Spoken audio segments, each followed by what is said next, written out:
he gets bumped from behind by the 78. Around goes the 3 on the restart. The 24 of Chase Elliott also around. Hard contact by Austin Dillon. Also caught up, the 44 of Brian Scott. That's real nice. That's what I was talking about. If the 3 couldn't accelerate, how patient could the cars be behind him? It seemed like the 3 didn't go fast enough for the 78. There was definitely contact between the 78 and the 3.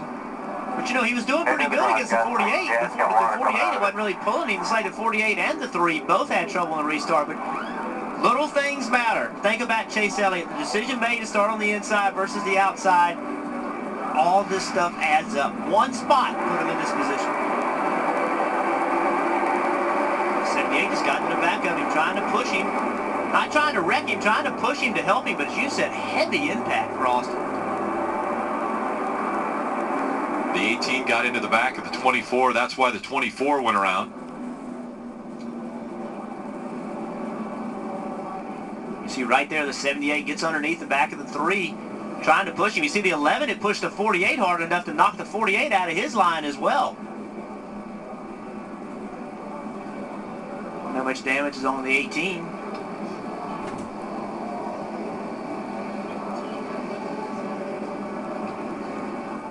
And again, the 3 of Austin Dillon, a chase driver. The 24 of Chase Elliott, a chase driver, involved in an incident in this first race of the round of 12. And that 24 had led 103 laps today, and you talked about it, Jeff. You went through all of it as you see a big impact in the safer barrier by the 3 of Austin Dillon. And that's new safer barrier that was added for this race. But you had mentioned it.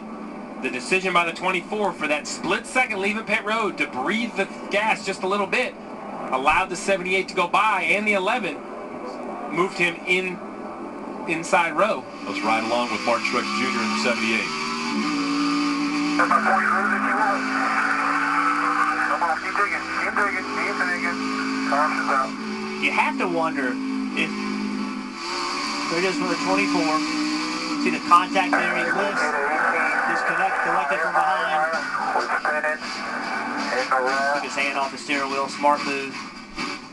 See those impacts. You know, that's on a restart. They're not even up to speed yet. So think about, you know, how big that impact is, how hard these race cars hit. You hear drivers, you hear people talk about, you know, these cars are safe today. Let me tell you something. You hit that, see what it feels like. 3,400-pound race car slamming into the wall. Look at the 3 car. This impact a big hit. Huge.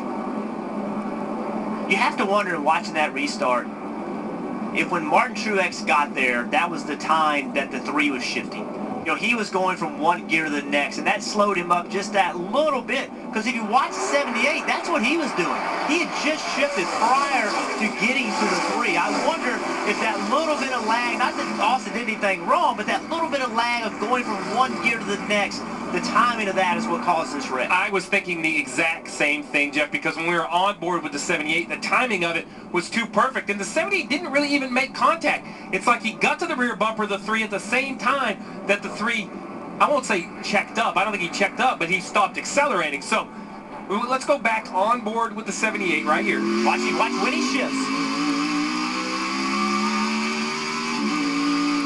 It's exactly the same time he shifts. So if the 3 is, you know, a half a count behind in his shifting, the 78 gets into his bumper just when he gets out of the gas. You know, watch on these in cars, just the way these guys hit. It's just amazing.